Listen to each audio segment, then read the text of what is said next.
And this is the additive problem, because it takes more neural energy to analyze a situation deeply and see what you can remove versus adding something. When leaders are very stressed, attention is fractured and they've got a huge cognitive load, that increase in cortisol is preventing them from doing the very thing that they need to do, which is be creative. What is creativity? Connecting new thought patterns, new ideas, existing knowledge to new ways of thinking. And so that is the basis of this neuroplasticity that is being hampered.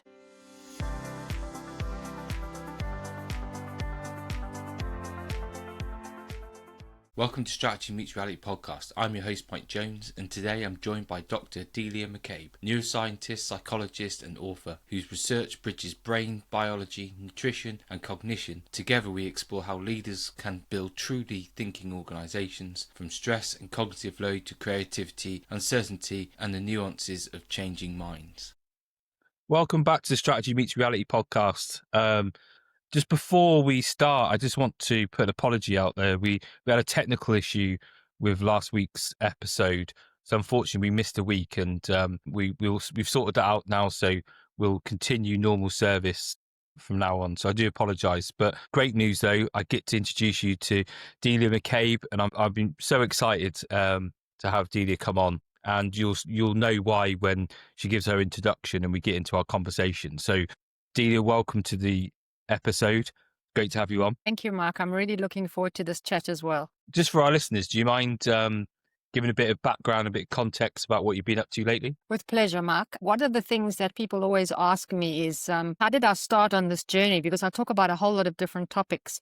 So I started my career as a clinical psychologist, and the more I looked at what I was doing and how ineffective it was, the more I started asking questions about how does the brain actually function? So I decided that by becoming a neuroscientist, I'd understand a whole lot more, and I'd also get away from the replication problem that we have in psychology that most of your listeners will be very well aware of.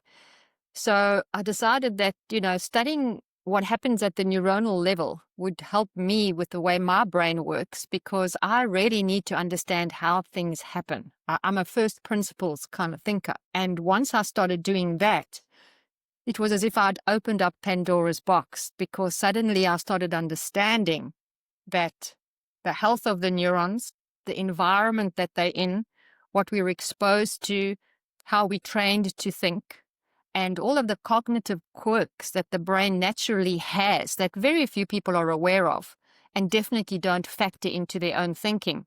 All of those things shape our experience, shape our creativity, our decision-making, and everything we actually do. So for me, it was a really big pivot away from clinical psychology. And at that point, my peers and my colleagues, they thought I was insane. But I'm very glad that I did that, because it gave me a much more holistic perspective. And now when I speak when I speak to people, like you and the people that I work with, I quickly get them to understand what's happening really there at the first principle level, and they go, wow, and then they can quickly make change. Because one of the things that few people really think about is, they want to change their behavior, they want to change the behavior of their teams, they want to think differently, they want to have a different perspective, but they very seldom consider the fact that any change that we want to make is really brain change. We don't make change out there. We make change in here. And, you can set the stage for increased neuroplasticity to make change easier. You can also do a whole lot of things to make it very much less easy. So that's the space that I now work in. And explaining this to people is super fun for me, and it's great for them, because now suddenly they've got a different way of looking at how they're changing their behavior and how they work. And that's fascinating, especially when you talk about increasing your neuroplasticity, because as the show is named, When Strategy Meets Reality, and that realizing that, we can think up all we want, but when our ideas hit reality, we've got to be ready to be adaptive to the changes that are going to happen. And it's interesting when you said about how we increase our neuroplasticity. So what would you advise to help increase that? Well, it's a big topic, Mark, because the brain responds to whatever it's exposed to, whether it's serving the brain or not. So one has to have a look at what it's being exposed to firstly. The second thing is, the title of the podcast, the word structure is very, very important because the structure of the brain impacts its function directly. And one of the things that I had to examine in a lot of detail when I stepped away from clinical psychology was nutritional neuroscience. Because as I said, I think about the first principles. So if you think about our brain, it's only 2% of our body weight. So it's this big, gray, mushy, squidgy, super sensitive and sophisticated tissue. If you had to squeeze out all the water, 60% of what is left is made up of fat. Oh, Now, wow. when I discovered that, I was like, wow, I need to find out a little bit about fats and oils. And I can tell you that nearly 30 years later, I'm still discovering more about fats and oils because it's the most complex discussion in nutritional neuroscience and in nutrition generally. And most people just, scoff about the subject. To put it into perspective, I have a lecture on fats and oils and brain function, and it's a 3-hour lecture Oh, wow. because Okay. it's a huge topic. So just to go back to the 60%, so we take all the water out, 60% of what is left is fat. Of that 60%, between 20 and 24, 25% needs to be made up of essential fatty acids. Now, they're called essential because your body can't make them. We have to get them in our diet. The body No, can make right. saturated fat, and the body can make monounsaturated fat, but the body cannot make polyunsaturated fats. That's the omega-3s and the omega-6s. However, about 95% of the population is deficient in the omega-6s, the undamaged kind, and omega-3s. And why? Because they don't form a natural part of our diet anymore.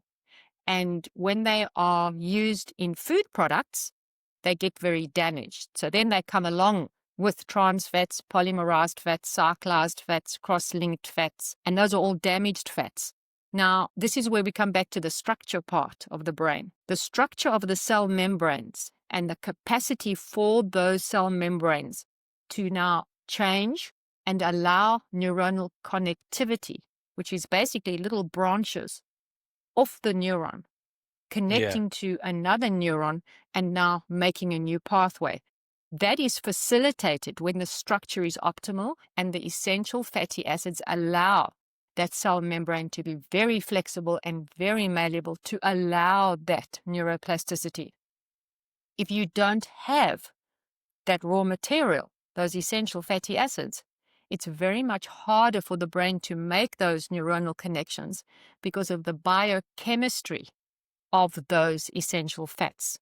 They've got a lot of double carbon bonds. I know this sounds a bit boring and it's a bit like biochemistry, but those double carbon bonds allow the uptake of oxygen, and oxygen helps make those membranes very malleable and flexible. So that's the first step in increasing neuroplasticity. And it's critically important in utero, in the first few years of life when the brain is growing rapidly. And also, of course, in our adult lives when we're learning so much. Sorry, Ma. So that neuroplasticity depends directly on the structure, which is facilitated by the essential fatty acids.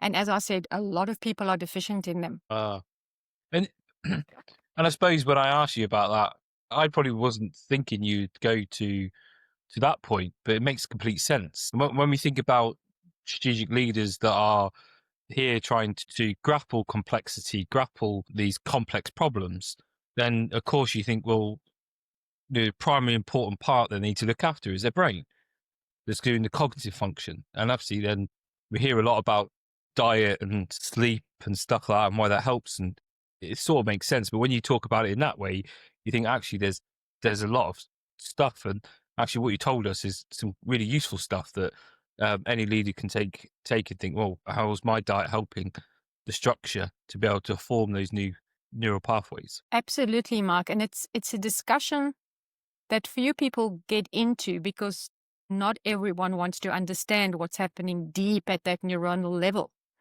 You mentioned sleep.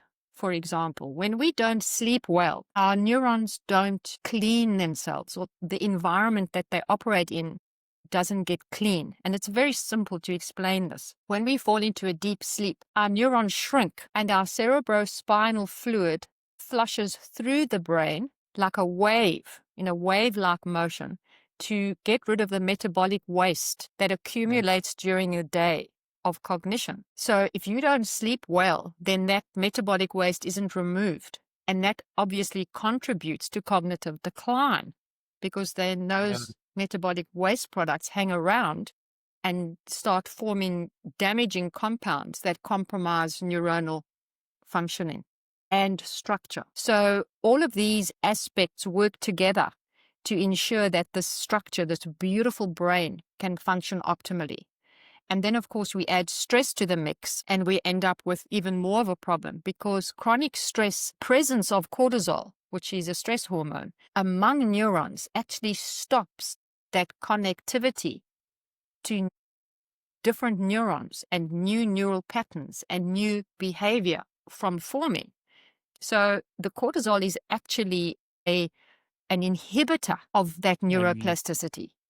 So when leaders are very stressed and they've got a lot on their plates and they're not focusing on one particular thing at a time, and their attention is fractured and they've got a huge cognitive load, that increase in cortisol is preventing them from doing the very thing that they need to do, which is be creative. What is creativity? Connecting new thought patterns, new ideas, existing knowledge to new ways of thinking. And so that is the basis of this neuroplasticity that is being hampered by the presence of cortisol. So, when you get down to the neuronal level, you start understanding what's actually happening when people say, I have brain fog, I'm not creative, I can't be productive, I can't write my ideas out, I'm battling to stay engaged in my project and battling to engage my teams. You've got all of these negative influences that are impacting the brain at the neuronal level. Yeah, that makes great sense. And it's interesting you saying there about when they're stressed. And when we think about strategy, and I wrote about this the other day about perspectives, and are we willing to challenge our own perspectives and deconstruct our own mental models to see different perspectives and different ideas? And I suppose when you've got these senior leaders that are stressed, and we can always look at it and go, they're not willing to change. But then we think, are they set up to be able to do that? And are they too stressed thinking about their own current position to even entertain other new positions or new ideas going forward? Absolutely, Mark. And part of the problem here is we already know that when a brain is stressed, it will always revert to a knee-jerk habitual response. And that's because it can't make those connections. So we know that a brain that is calm and relaxed will be able to explore alternatives to what it used to do. So what you mentioned now is a very important part of this whole process of being a leader and being able to think clearly and creatively and make different decisions. Because if you can only exploit what you already know, then you're only going to have that old toolbox at your disposal. You cannot explore anything new. And so we speak about the explore and exploit challenge, and the researchers have actually called it that, because that's exactly what happens. And you've seen it with people that you work with, and so have I. One of the things I do, I've got a checklist of about 15 things that we work through to analyze exactly where the extra cognitive load is coming from. Because this is just another quirk that the brain does, and I'll just give you a little bit of a history to this research. One of the researchers was looking at his son playing Lego, and he said, okay, this is very interesting the way the son dealt with the challenges of building a structure. And mostly he added blocks to solve a problem. And so he thought to himself, well, why don't I check this out with human beings, grown-up human beings, to see how they do this. And so they started doing research into how people deal with these Lego challenges. And then they said, is it only to do with Lego? What happens if we give them menus or itineraries or something else to work with? And they found that what human beings generally tend to do about 60% of the time, we add something to solve a problem. They also had and this is the additive problem. They also had a situation where they were working in an organization and a new leader had come in and was going around to all the staff to ask the staff what they saw needed to be done to improve a particular aspect of the organization. And they found there that 80% of the suggestions were additive. Only 20% were, let's reduce something. So they had to look at this in a lot of detail, and I really like this experiment, and you're going to understand in a moment why. Because it speaks directly to neural energy, because it takes more neural energy to analyze a situation deeply and see what you can remove versus adding something. Because if you add something, you don't have to think deeply about what will happen if I take this away, what effect will that have, what ramifications, what consequences.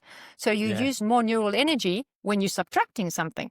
So when I work with leaders and with people individually, I say to them, we're going to remove a couple of things from whatever you're doing and however you're doing it. And this is why we're going to do that. And I'm going to help you do that, because most of them don't have excess neural energy. But that's something, it's a neural quirk we have, just going for the easiest path, because the brain is really very metabolically active and is always looking to hold on to energy. It doesn't want to expend energy. So that's why it will just add something. And, that also explains bureaucracy. It explains a whole lot of what we see going on in the world. Yes. And that's really interesting, because it was only today I was working with a team, and you could see that every time they encountered a problem, i.e. they started to see gaps between the effects gap, so something different happened to what they expected, or the alignment gap, someone done something they didn't expect, then their always response is to add more policy, more processes, more something on, and then realizing that this extra bit they've now added on increases the complexity, which then increases the cognitive load of their people to actually do some work. And they never once thought about taking something away. Absolutely. Once you understand this principle and the way the brain naturally gravitates to it, to using that particular quirk, you can't unsee it. You see it everywhere. Suddenly it becomes pretty obvious, and you say, well, that should be self-evident. But for me, because I always go back to the neurophysiology, I go, well, it makes sense. The brain's always looking to preserve energy. And so whatever it finds, however it finds a way to do that, it will do that. And that's a huge challenge, because it's firstly a sign that people are not trained to think critically. But secondly, for me, it's a sign, with the people I work with, is that they actually don't have any extra mental bandwidth. They don't have the capacity to sit back. They're not calm and relaxed enough to do that, because we now live in a world where speed is everything. You've got to do something really quickly. You must see the result of what you're doing instantly. If you don't, then you're not being effective. So you've got that other pressure at the back of your mind all the time. So when leaders find themselves in that situation and they are very nutrient deficient in the nutrients that they have now become depleted in because of the chronic stress they're experiencing, they've got a double whammy. They have the speed pressure and they also don't have the cognitive capacity. So one of the things that they do is drink more coffee. And people always laugh when I speak about coffee, because they say, do you hate coffee? And I go, absolutely not. Once you know how coffee works, then you can use it. The problem is that most people use it for the wrong reason. Coffee is really great at increasing our capacity to focus and concentrate, because coffee contains caffeine, and caffeine stimulates dopamine, and dopamine brings along its best friend, adrenaline. So you get a stress spike, so you're very focused and you're concentrating, but it doesn't increase creativity. So if you're trying to be creative, it's doing the opposite. So don't drink coffee if you need to think up a new idea. I've heard beer is great for coming up with new ideas. Interestingly, alcohol can help, because alcohol is a central nervous system depressant. So that's a good thing in some ways, but it can be a negative in others, because it calms you.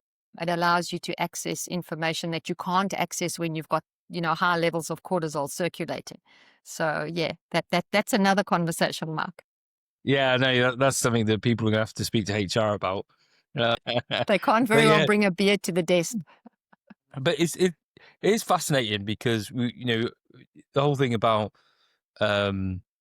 today is that the it sort of comes a bit trope about it's more uncertain, more complex, and everything that, and it is true. And we always say that we need to give people the capacity to act, and I think that we don't help in two ways. One is that we don't appreciate the cognitive load that people have already got on through probably ambiguity around what we actually want them to focus on, changing priorities all the time. And the other bit is around, I suppose, that additive thing where we keep adding more stuff on. So we're not removing any burden from them. We're increasing the burden for that. And then I suppose that with all that is this and you correct me if I'm wrong, this inherent affliction towards uncertainty that humans have. What's your view on that? Humans don't like uncertainty. They like certainty, but I'll come back to that in a moment. I just want to step back to what you were saying about, the cognitive load. A couple of years ago, Slack, ironically, did some research and they wanted to see how people were using the information that they were gathering online, because a lot of companies are using lots of different platforms to try and make work more streamlined and make people more productive. But what they found was quite sobering. About 45% of the people that were in this research project said that they battled to find the information they needed to make the decision. If leaders think that they want people to be able to act more and to, stay engaged and be productive, but they keep on loading them with information, the human brain has to go and look for the information it needs to be able to make that decision. Every single time it's searching and then doesn't find it, this is all neural energy expenditure. So that's a huge issue, and leaders need to find ways to reduce that cognitive load, because if they don't do that, people can't find what they need to make the decision. They then get irritated, their stress level goes up, and that, of course, is exactly the opposite of what leaders want. And that is one of the reasons I believe, and I see other people are also speaking about this, is why engagement is so low.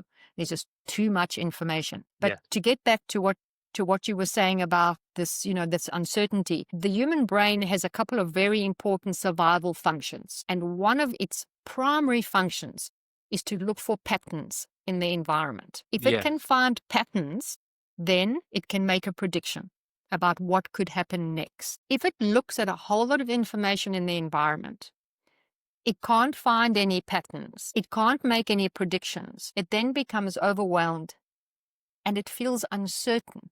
Now it doesn't know what to do going forward. Now it's battling because it didn't find a pattern, so it can't predict. So what is the next step? So the more overwhelmed people become, the greater the chances are that they're going to suffer from burnout. It is inevitable because the brain will continue searching, grappling to find this pattern. It's one of the reasons that conspiracy theories come into being. These are brains battling to make sense of what's going on in the world. And so they tie together ideas to try to make sense of what goes on. And some of the ideas seem ridiculous, and obviously are. Some of them turn out to be correct. However, it's a natural tendency for the brain to do this because uncertainty and overwhelm is what it wants to avoid at all costs, because it sees that as a survival threat.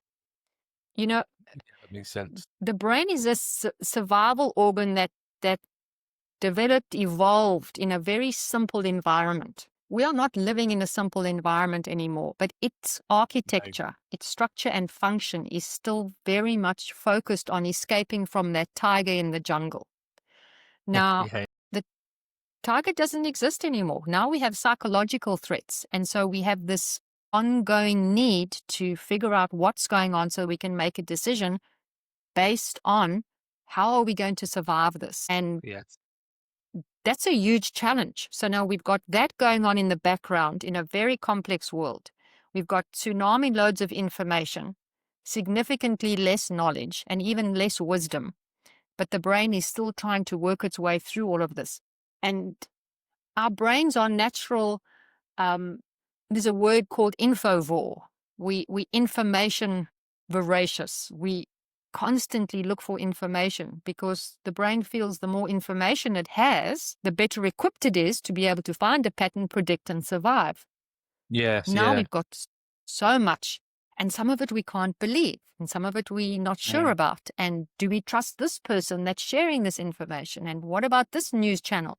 So there's an enormous amount of uncertainty in the world today, and the brain isn't thriving in that situation. Yeah, and I suppose it must be uncomfortable because we talk about in real complex environments when we don't really know, we need to act, and by the sense of acting, you can see how it unfolds in the external environment, and you can learn from there and reorientate and do that.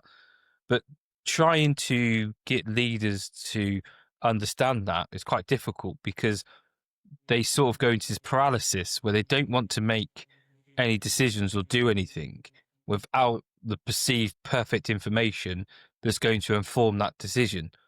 And we have this sort of battle that going, well, we're in this world where I don't think the perfect information exists. So what is enough to be able to then do something where we can then reorientate and learn? Absolutely. I think there are a few things here. The one thing is that they're not comfortable with doing a test, just doing a little experiment to see what the outcome is of that, because they're used to doing things on a big scale because of what they used to do in the past. Now, remember, those neural pathways for what they used to do in the past are robust, and we never overwrite a neural pathway.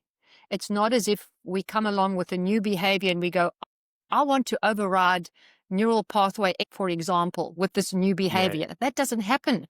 We have to now create a new neural pathway, and the old one will always stay more robust until the new one has been used often and consistently. So even though they may see that there's a new way to do that, when they're chronically stressed and overwhelmed with too much information, their brain is going, no, let's go back to the knee-jerk reaction. Let's go to the habitual option. Let's go to the exploit what we know. So they've got this catch-22. And then, of course, most of them are deficient in the nutrients that they need to keep their brain super neuroplastic. So they then also have that problem. So there are a few factors at play in this process. And as we've said earlier, they'll add something to it rather. Get a new consultant in. Get someone to tell them what they can put into the workflow. Not, hey, let's take something out and let's see what happens. Yeah. So, Mark, it's a challenge. The challenge is we're working with brains. Yeah. And it just does, just laughing to myself then when you said you get a consultant in and they add something else. It's like, well, it depends what consultant you get, because most of them, the only answer is to remove people. They don't remove process or anything. It's to remove people. And then they wonder why then people become more stressed because they got more things to do because they removed the people to do stuff. That's absolutely. Yeah. And it's fascinating when you look at it at that level, because you're thinking, when you look at it an objective point, you're thinking what we're trying to do is not difficult. But again, we're trying to work with the brain. We're trying to work with those really embedded pathways that have served them well before. So there's nothing to say that it's not going to work again. And I find this a lot when I'm trying to challenge the orthodoxy about how they approach strategy. And, I'm trying to get them to move beyond this fallacy that's been created. And it's so hardwired into organizations now that, we want strategy. We have an offsite, we do a vision statement, we do this stuff. And like, that stuff's not going to, I really wonder if it ever works, but it's definitely not going to work now. And I can see why it's so difficult to get them to switch to a different approach, more uncertain approach. Absolutely. I think until they get to understand that, they'll keep on going back to the knee-jerk response. Just let's do what worked before. And now we live in a world that has changed so drastically. Exponential change is just part of the world we live in. They can't expect the old strategies, the old tactics to work like they used to. There are too many other variables they need to take into account. And, it also depends on the age of the leader, because sometimes, older leaders are more convinced that they're right.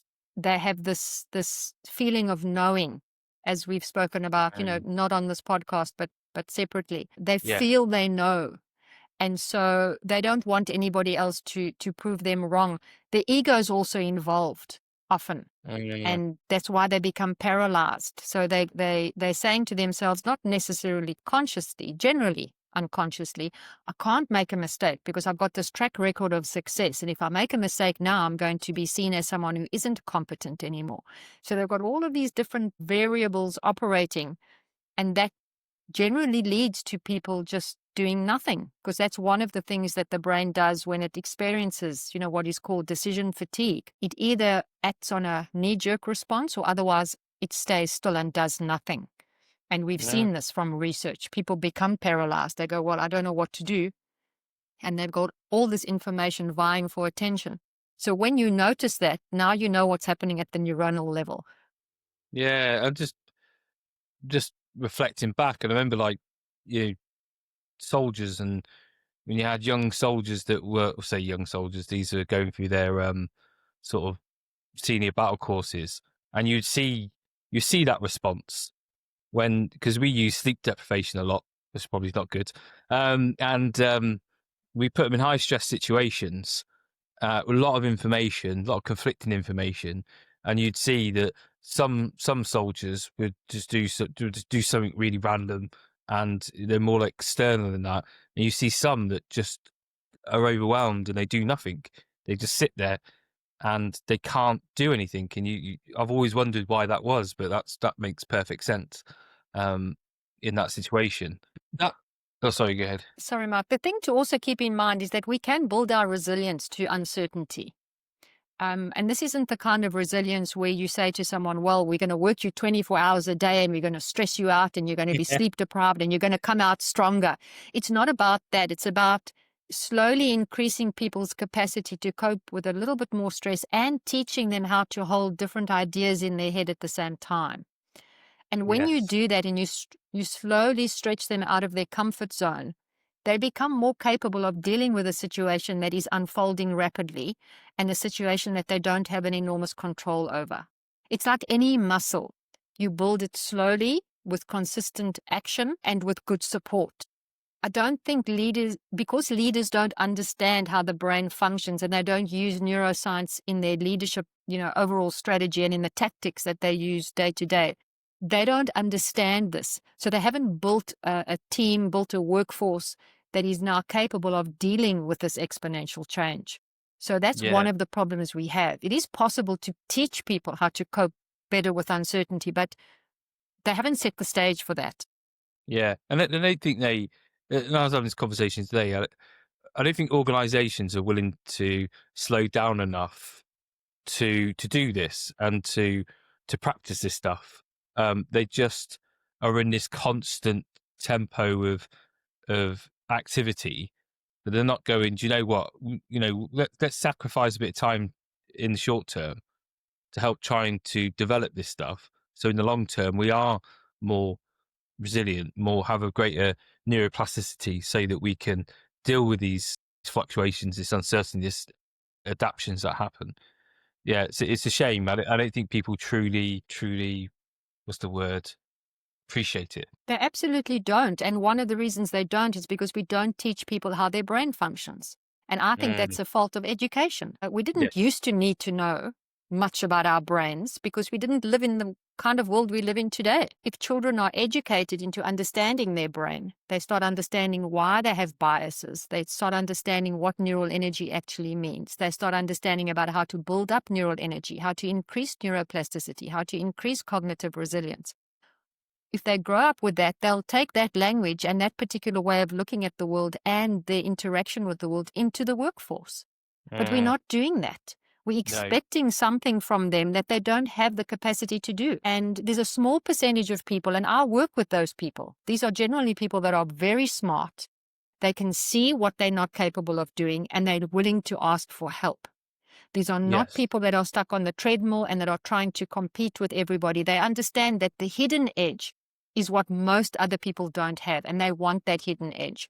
So I'm fortunate to work with people like that and to be able to optimize their already mostly well-functioning brains. So they get an edge. They're prepared to say, hold on a second, I'm going to sit back for a moment. I'm not going to compete. I'm not going to look at what anyone else is doing. I'm going to optimize my team and myself. So I'm fortunate that I see those people. Those are the ones I work with. The ones that I don't see are the ones floundering around and saying, what the hell is going on? And keep on adding something instead of saying, hold on, let's sit back. And sorry, I think this is a common problem around, because there's so much stuff around here, like all about grit and perseverance. It's almost like, if you want to do well, just do more of the same, just better and quicker. And also this, I suppose, oversimplification of things is that we've got to this world now where if you want to improve something, it has to be able to be boiled down into 8 steps. And you think it doesn't work. And I think we need to move away from this sort of sloppy, lazy view of things and actually start to, like you said, get back to the first principle, get back to that understanding. Really, what do we need? Because what you talked about those people that have got greater neuroplasticity, resilience, I think is as we go into the workplace, that's what we need, because it's really uncertain and complex. 100%. But as you said, to get them to see that and to get them to want to make those changes, I think I've come to the conclusion that there's a certain percentage of people that can't change.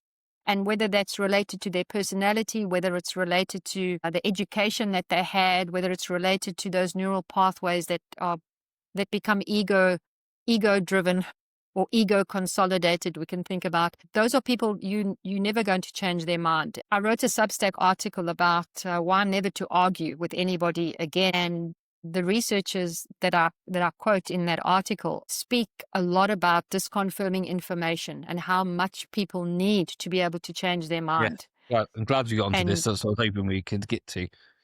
Yeah. And I was really quite shocked by this research, because once again, it speaks to my area of interest as well, even though they didn't realize they were doing so. They speak about something called the affective tipping point. And by affect, they mean emotion. So at what point does the emotion tip them over to change their mind about what information they've been exposed to? When I read this article, I thought people should be shouting this from the rooftops, because it's so important. I suppose a lot of people didn't realize the importance of this research. So what they discovered, that on average, Mark, with the sample that they had, and I think the sample, we can extrapolate from the sample to the general population because of the mechanisms involved, the neurophysiological and the physiological mechanisms involved. But what they discovered was that people in their groups needed about, if they had on average 20% disconfirming information about what they previously believed, they actually dug their heels in. Wow. And they believed more about what they originally believed versus the disconfirming information. On average, 20%, okay? Then they also discovered, and this was the really sobering part, people need between 40 to 80% of disconfirming information. This is information disconfirming what they believed before to change their minds. Just think about that. 40 to 80%. Wow. We live in a world where we have trained algorithms to feed back to us what we already believe. Yes, yeah. We are very seldom ever exposed to between 40 to 80% of disconfirming information, because just to get back to the affective part of this tipping point, that means that they must get such an uncomfortable feeling. It's actually a rise in anxiety, and this is a visceral physical response, to be able to change their mind. They must feel so uncomfortable that they can't tolerate that feeling anymore. And so then they say, hold on a second, I need to think differently about this. So people naturally gravitate away from feeling anxious and feeling physically distressed. And so they're not going to allow themselves to get to that 40 to 80% to be able to change their minds. It would have to be a huge event, like, cataclysmic event for people to change their minds, because of the way we've trained the algorithms, because of our low neural energy, because of being tribal creatures. We don't want to leave our tribe. There are all these different variables involved. And if someone wants to go and read the article, they can go and read it. It's fully referenced. And I think it's a fantastic way to fully grasp how hard it is for people to shift the way they're thinking and to change those neural pathways. Yeah, and you can see that in our sort of discourse at the moment. between the sort of left and right at the moment, how entrenched people are coming. But it's interesting though for thinking about that, and so leaders trying to deal with different stakeholders. What would you recommend for them to how could they help change or get support from stakeholders who might necessarily have their own view of how things should be done? Well, they've got to be able to present enough information in enough different ways to get the people to look at it from a lot of different perspectives. And one of the ways to get people engaged is to engage their emotions. So they could, for example, use a story related to what they're trying to share and explain how a person was doing something a certain way, and then they changed the strategy and they started doing it a different way, and what the outcome was. Because people gravitate to successful stories and they want that outcome for themselves. So that's generally what I'd suggest to people. Find some way to bring an emotion into this discussion, because people want to be part of a good outcome. But they need to keep in mind that the ego is a very stubborn thing. And if a person has aligned themselves with believing a certain thing, then they need to feel safe to step away from that thing, that idea, and know that they're going to be with other people that are going to see the same thing or see it similarly. A lot of people don't change their mind because they feel that if they do change their mind, there's no one there to join them on the other side. So one of the things to do when you're explaining something to people and you're showing different perspectives and saying, well, we may need to shift, is for them to feel that if they change their mind, they've got people on the other side that see things similarly. And that is very, very helpful, because we are tribal creatures. We don't want to stand alone. Standing alone meant that we were more at risk of our demise. So we want to know that if we change course, we think a different way, there are other people that think similarly. Then we're not alone and we're not at risk. So those are just a few ways to attempt that. That's really useful. And coming back to something you said earlier about the knowing, is that in the same idea as what we're talking about there? No, it is similar, and it's kind of linked, but I think it needs its own little explanation. So the feeling of knowing is the belief that how you feel is knowledge about reality and about facts. And it's a difficult concept to wrap your head around, but it is also directly impacted to how we feel, our visceral response. People forget that we are embodied beings and our emotions travel significantly faster than our thoughts. And that had to be the case because we had to be running away from that tiger before we thought about whether it really was a tiger. Or maybe that it was a bunny rabbit. So our emotions and what we call them our feelings have to move a lot faster throughout our body and our brain versus cognition. So that's the first thing to keep in mind. But this feeling of knowing, this belief that a feeling is giving you information and knowledge about reality is a little bit different. And I'll give you an example just to make it clear for the viewers. So in 1986, the Challenger exploded. I don't know how, you were probably a spring chicken, so you may not remember that incident, Mark. But it was a huge, global incident. And some researchers who were studying flashbulb memories, now this is memories that are related to a very emotive event, they decided to use that natural disaster as an experiment. And so what they did, they got a group of people together and they asked them where they were, what they were doing, and how they felt when the Challenger exploded. And 7 people died, so it was a big thing globally, and a lot of people felt strongly about that event. And they wrote down those 3 things in a little summary, and the researchers kept that summary, and 2.5 years later they went back and asked the people what they recalled. The results are really interesting because the first thing that they found was that about 25% of the reports were strikingly different. So that means what person had said 2.5 years later and what they had said originally were very, very different. So the memories weren't similar. 50% had some errors of difference. Only 10% of the people had all the facts right. So they remembered it perfectly from 2.5 years previously to now. One of the people's responses really caught their attention, though, And this epitomizes the feeling of knowing. This person wrote, "That is my handwriting, but that's not what happened." So they saw that they had written what had happened 2.5 years ago, but now they were saying that wasn't what happened. So they disbelieved themselves. Now, we could say to ourselves, well, this is just an experiment about memory. It's not.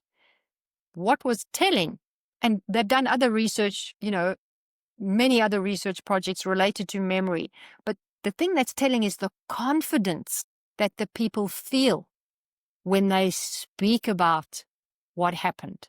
They're super confident. There's something called the weapon memory effect. When people are involved in violent crime, they say certain things about the people involved in the crime, but they're generally wrong because what they're focusing on is the weapon, naturally. But they're so confident in talking about what they've seen. Now, this is where the feeling of knowing comes in, is that confidence that you write. And that the way you feel is information about knowledge, about facts, about reality. And there are many other experiments that I could list for you where this happens. The problem is that when people take this feeling of knowing and they apply it to the real world, they generally are doing the wrong thing because it's a visceral response. They're not using their prefrontal cortex to examine it and say, hold on a second. That they're not using this most powerful part of the brain to analyze how they're approaching the challenge, the decision they need to make. That is the biggest problem we have, is believing that this feeling is knowledge about reality. So we need to keep that in mind. That is a huge problem we have, because it makes sense to have the capacity to have a feeling about whether you should pursue an idea, you should pursue a solution. We need to have that. But now with so much information in the world, we now have feelings about everything. And sometimes, and I like to do this and I like to observe this with people in person, I'll say something quite startling to them about the brain.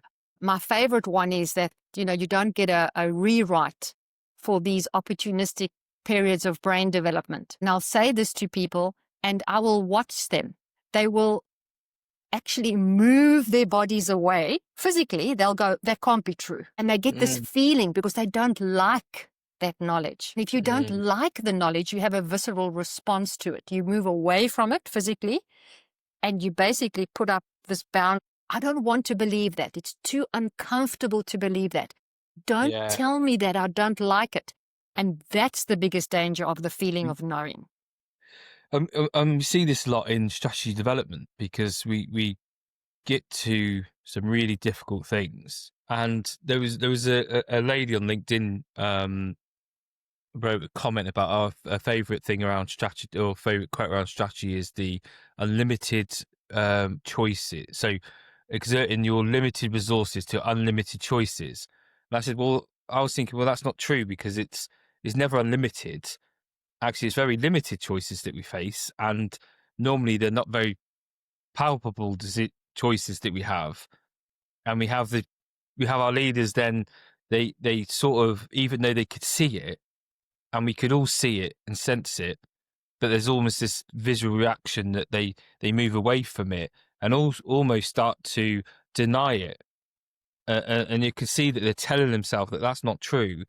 And then they start, and it's really hard to then get them to make these uncomfortable decisions to move forward, because they're trying to look for any sort of information to confirm that they are right.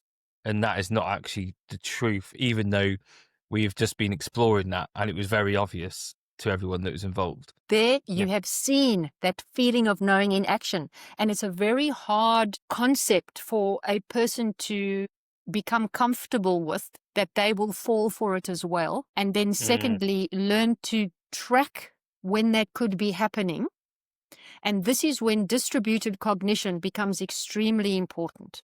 Because when we experience bound cognition, we're just in our own heads and we are thinking this thought and we're ruminating on it and it's going around and around, we are very less likely to see that in action. But when we have distributed cognition, when we've got quite a few people involved in this strategy or this thought process or this thought experiment, whatever you want to call it, then someone can call that out.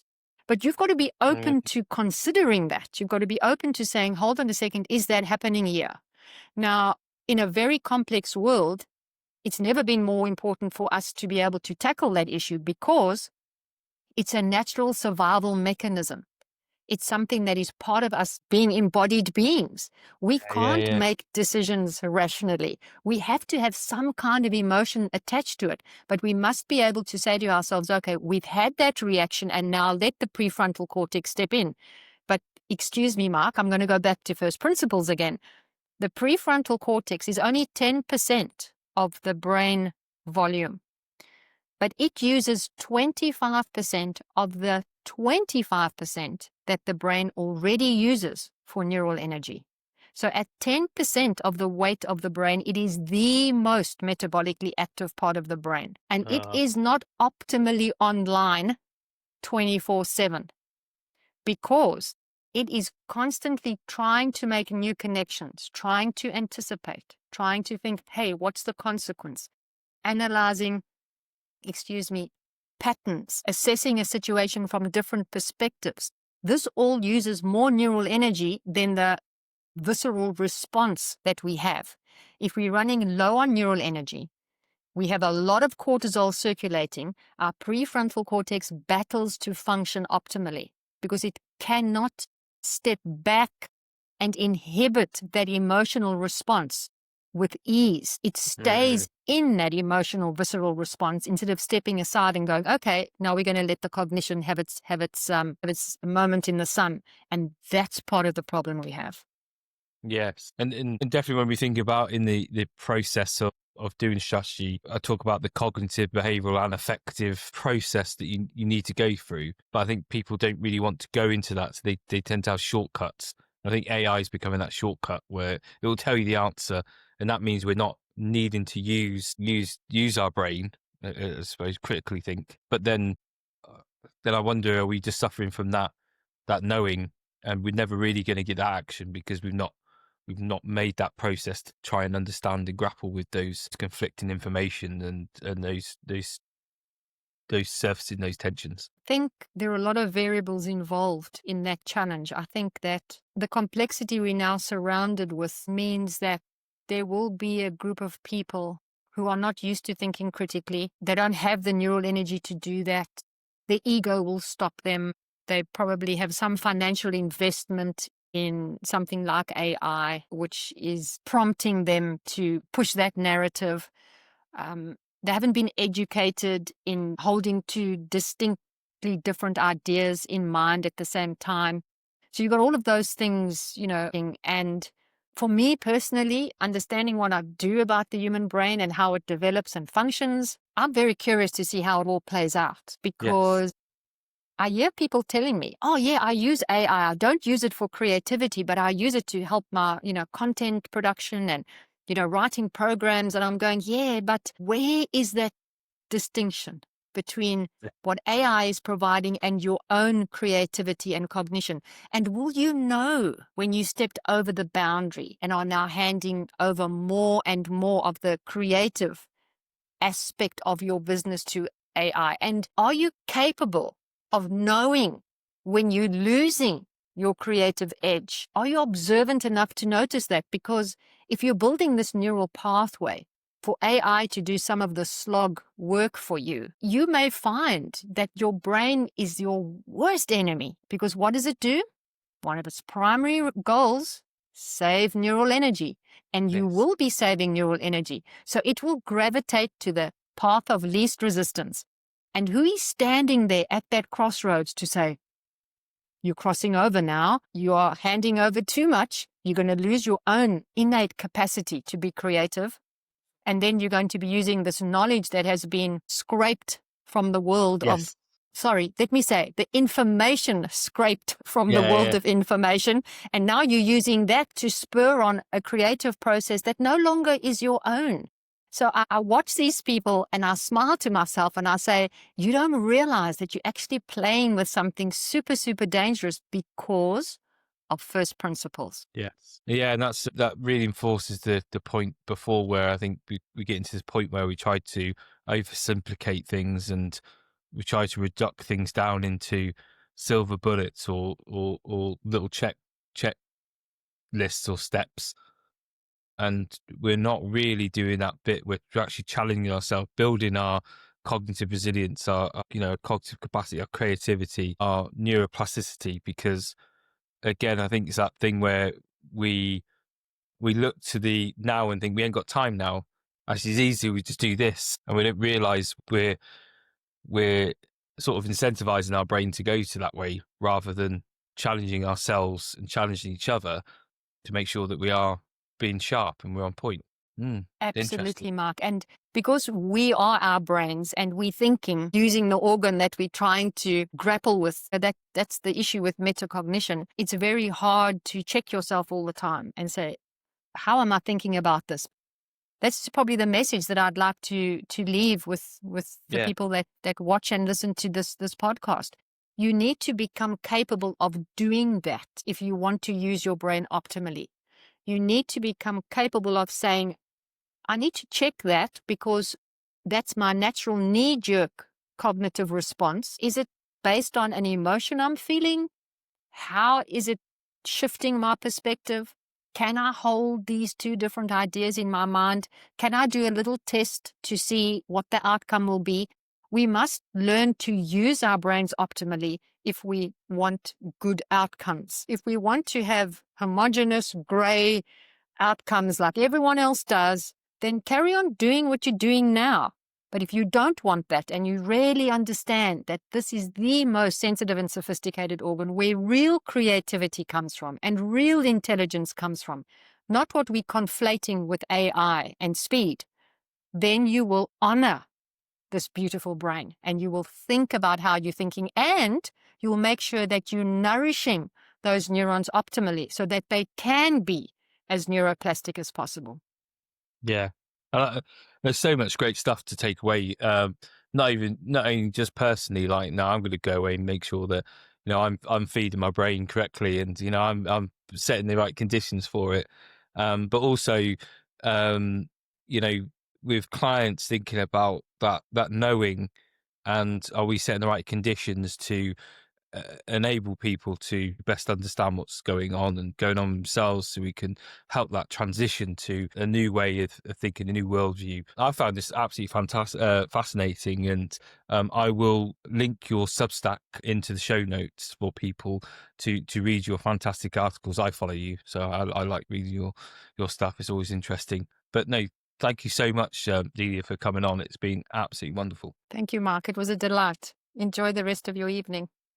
Cheers, and you. And for the listeners, if you've enjoyed this as much as I have, please like, share, because no doubt there'll be people in your network that will get so much value from this conversation. So otherwise, I look forward to seeing you next week. Goodbye. See you later. Bye.